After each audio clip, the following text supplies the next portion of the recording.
Munzur akar taş üstünden, duman kalkar da üstünden. Bir ses gelir eski günden,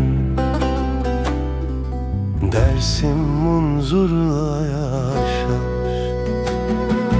Dağlar bilir eski sözü, Munzur taşır her bir izi. Toprak saklar gerçek yüzü, Dersim Munzur'la yaşar.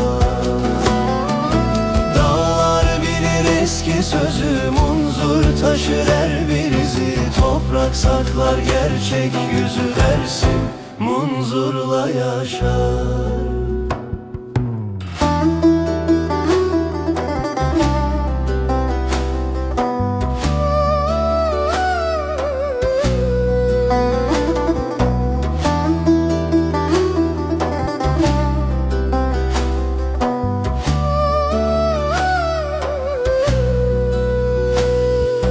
Dağlar susmaz, rüzgar söyler,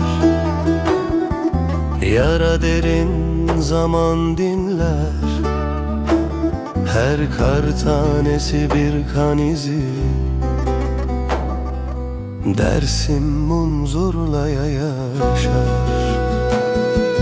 Dağlar bilir eski sözü, Munzur taşır her bir izi. Toprak saklar gerçek yüzü, Dersim Munzur'la yaşar. Dağlar bilir eski sözü, Munzur taşır her bir izi. Toprak saklar gerçek yüzü, Dersim Munzur'la yaşar.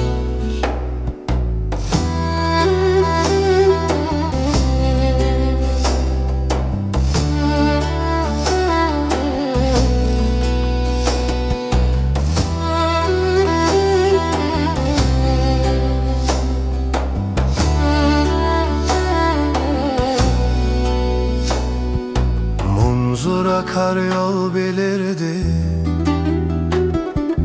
Dersim'in kalbi birdi.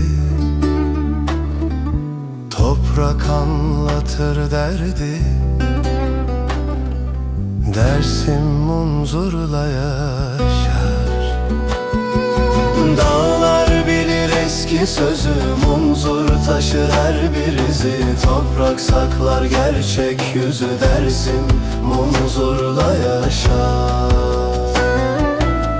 Güneş doğar kırık taşa, bir türkü düşer her başa.